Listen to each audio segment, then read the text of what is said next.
you ever heard one sentence many times, but only understood it years later?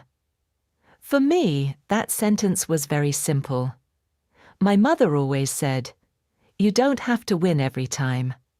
When I was young, I hated those words. I wanted to be the best at everything. If I got second place in a test, I felt like I failed. If another student ran faster than me, I stayed upset for days. If someone did something better than I did, I could not stop thinking about it. One afternoon, I came home with my school bag on my shoulder. I threw it on the sofa and sat down without saying a word.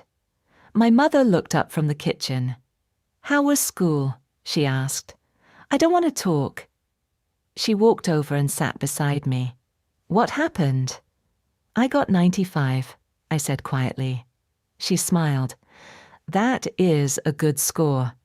I shook my head. "No, Lily got 98. For a few seconds my mother said nothing. Then she gently touched my shoulder. "You don't have to win every time." I pulled my shoulder away. "You always say that." She looked at me with calm eyes. "Because it's true." I stood up.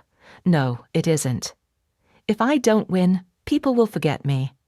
If I don't become the best, I will never have a good future." She did not argue. She only smiled a little. "I hope one day you understand." At that time, I thought she simply did not understand the real world. Good students won scholarships. Good workers got promotions. Successful people were always number one. That was how life worked. Or at least, that was what I believed. As I grew older, I worked even harder. I studied late every night. I never wanted to lose. I believed effort could solve every problem. I believed success belonged to people who never stopped running. Slowly, my mother's words became nothing more than a childhood memory. I left home for college. Then I found a job in another city. Life became busy. Phone calls with my mother became shorter. Sometimes she asked, "Are you taking good care of yourself?" I always laughed. "I'm fine, Mom. Don't worry." Before hanging up, she often said the same sentence. "You don't have to win every time." I smiled politely, but inside my heart, I still disagreed. I thought she was trying to comfort weak people. I wanted something different. I wanted to win, every single time. I had no idea that life was quietly preparing a lesson my mother could never teach with words. Years later, I would hear that same sentence again.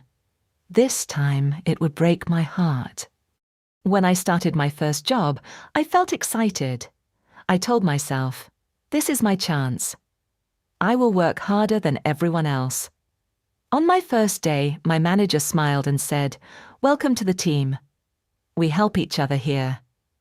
I smiled back, but in my mind, I was thinking about only one thing. I wanted to be the best. Every morning, I arrived before everyone else. Every evening, I was the last person to leave. If a coworker asked for help, I helped. If my manager needed someone to stay late, I stayed. Soon, people noticed me. "You're always working," one coworker said. "Don't you ever get tired?" I laughed. "I can rest later." She looked at me for a moment. "There is always more work tomorrow." I smiled, but I did not listen. A few months later, I received my first excellent performance review. My manager said, "You've done a great job." I felt proud. For a few days, I was happy. Then someone else received a bigger project. Suddenly, my success no longer felt enough. I wanted more. I always wanted more. Every new goal became the next race. Every success lasted only a short time. I stopped meeting friends on weekends. When they invited me to dinner, I always had the same answer. "Sorry, I'm busy." My best friend called one evening. "We haven't seen each other for months." "I know," I said, "but I have a deadline." There was a long silence. Finally, she said softly, I miss you. I looked at the files on my computer. I'll call you next week. But next week never came. Little by little, my world became smaller. There was only work, only goals, only numbers. One night, I looked at myself in the office window. The building was almost empty. Dark circles sat under my eyes. I looked older than I remembered. My phone suddenly rang. It was my mother. "Hi, Mom. You sound tired," she said. "I'm just busy." "Are you eating well?" "Yes." "Are you sleeping enough?" "I'm fine." She was quiet for a second. Then she said the sentence I had heard all my life. "You don't have to win every time." I closed my eyes. "Mom," I said with a small laugh, "this is how the real world works. If I stop, someone else will take my place." She did not argue. She only replied, "I hope you don't lose yourself while trying to stay ahead." After we ended the call, I returned to my computer. I pushed her words out of my mind. I believe success always belonged to the person who worked the hardest. Then, one Monday morning, everyone received the same email. Mandatory meeting, 9 a.m. The room felt unusually quiet. No one was smiling. Our manager walked in slowly. He took a deep breath before speaking. "The company is making some difficult changes." My heart started beating faster. A few minutes later, I heard my own name. At that moment, I realized something I had never imagined. Winning was not enough to save me. The weeks after I lost my job felt very long. Every morning I woke up early. Then I remembered I had nowhere to go. The alarm was gone. The meetings were gone. Even the busy feeling was gone.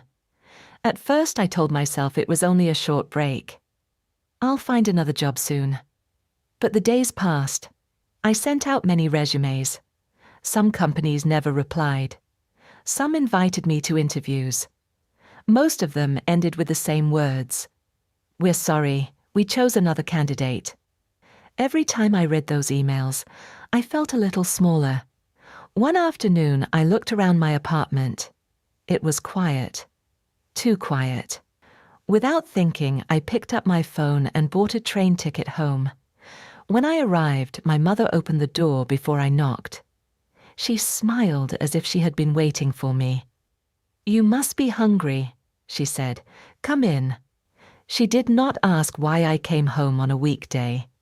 She did not ask about work. She simply placed my favorite slippers by the door and led me inside. The house smelled the same as always. Warm soup was cooking in the kitchen. A small fan turned slowly by the window. For the first time in weeks, I felt my shoulders relax. We ate dinner together. We talked about the flowers in the yard. We talked about the neighbor's new puppy. We talked about almost everything except my job. After dinner, my mother made 2 cups of tea. "Let's sit outside," she said. We walked onto the small balcony. The sun was going down. The sky turned orange, then pink. For a long time, neither of us spoke. The silence did not feel uncomfortable. It felt safe. Finally, I took a deep breath. "Mom," I said quietly, "I lost my job." She nodded gently. "I know." I looked at her in surprise. "You knew?" A mother usually knows. I tried to smile, but my eyes filled with tears. "I worked so hard. I did everything right. I gave them everything." My voice began to shake. But it still wasn't enough. My mother did not rush to answer. She simply handed me the warm cup of tea. After a long moment, she said the words I had heard since I was a child. "You don't have to win every time." This time I did not argue. I did not tell her she was wrong. I just looked down at the tea in my hands. A single tear fell into the cup. The small circle on the surface disappeared almost as quickly as it came. "I've heard you say that all my life," I whispered. "I never understood it." She smiled, Not because I had finally agreed with her, but because she knew I was finally ready to listen. As the evening grew darker, I realized something. The sentence had never changed. The person listening to it had. The evening air became cooler. The last light slowly disappeared behind the buildings. My mother held her cup with both hands. For a while she looked at the sky instead of looking at me. Then she smiled softly. "You know," she said, "I wasn't always this calm." I looked at her. In my 20s, I thought life was a race. Her words surprised me. I had always seen my mother as someone who never worried. She laughed quietly. I wanted to prove myself. I wanted everyone to see that I could do everything well. She took a small sip of tea. Then one day I lost my job. I blinked. "You never told me that. You were too young." I stayed silent. She continued. "I cried every night. I thought my life was over. I was afraid people would think I wasn't good enough." Her voice was gentle, but I could hear the pain behind it. For months, I blamed myself. I kept asking, what did I do wrong? She smiled again, but this time there was sadness in her eyes. Then an old friend came to see me. He listened to me for a long time. When I finally stopped talking, he said only one sentence. She looked at me. He said, "You don't have to win every time." I stared at her. "Someone said that to you?" She nodded. I didn't understand it either. I thought he was just trying to make me feel better. She laughed softly. "I was just like you." We both smiled. The years between us suddenly felt much smaller. She looked at the dark sky again. It took me a long time to understand. Life is not a game with only one winner. Sometimes you lose a job and find work that fits you better. Sometimes you lose a friend and learn who truly cares about you. Sometimes you lose a dream and discover a new one waiting for you. She turned to me with warm eyes. The real failure is not losing. The real failure is believing your life is over because of one loss. Her words stayed in the quiet night. For the first time, I saw my mother not only as my mother. I saw her as a young woman who had once been scared, confused, and heartbroken. She had walked through the same darkness I was facing now. The difference was that she had kept walking. I slowly took a deep breath. The heavy feeling inside my chest became a little lighter. Maybe I had spent too many years trying to win every race. Maybe I had forgotten that life was much longer than one race. My mother reached over and gently held my hand. "You don't have to win every time," she said once more. "This world will ask you to compete. But your heart doesn't have to." I finally understood. She had never been teaching me how to accept failure. She had been teaching me how to keep living after it. A few years have passed since that evening on my mother's balcony. Life is different now. I found a new job. It does not pay as much as my old one. But every morning I wake up with peace instead of fear. I still work hard. I still want to do a good job. But I no longer believe I have to be better than everyone else. I have dinner with friends again. I visit my mother more often. Sometimes we sit on the same balcony with 2 cups of tea. We do not always talk. Sometimes the quiet is enough. One Monday morning, a new co-worker joined our team. His name was Ben. He was kind and eager to learn. He reminded me of myself years ago. He came early every day. He skipped lunch when work became busy. He always said, "I'll finish one more task." A few months later, our team gave a presentation to an important client. Ben worked on it for weeks. But during the meeting, something went wrong. The client asked a question, Ben became nervous. He could not answer. Another teammate stepped in to help. The meeting ended, but Ben looked crushed. That evening, I found him sitting alone in the break room. His head was down. "I messed everything up," he said. "I guess I'm just not good enough." His words sounded so familiar. Years ago, I had said almost the same thing. I sat beside him. For a moment, neither of us spoke. Then I smiled and said quietly, "You don't have to win every time." He looked at me. "That's easy for you to say."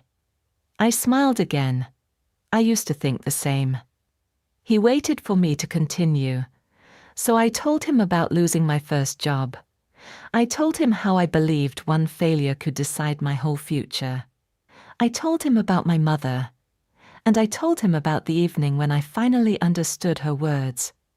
When I finished, Ben looked out the window. After a long silence, he nodded. "I never thought about it that way." "You will," I said softly. "Maybe not today. But one day." That night, I called my mother. When she answered, I smiled before saying hello. "Hi, Mom."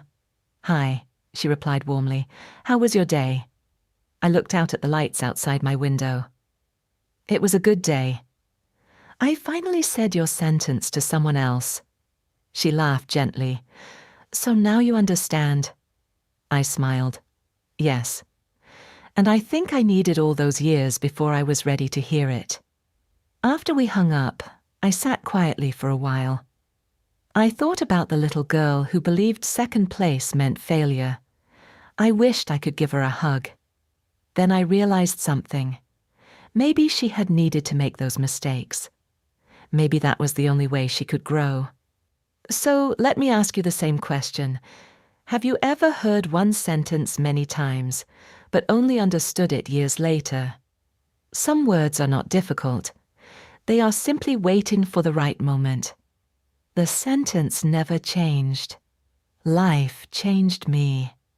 And because life changed me, I could finally hear what my mother had been saying all along.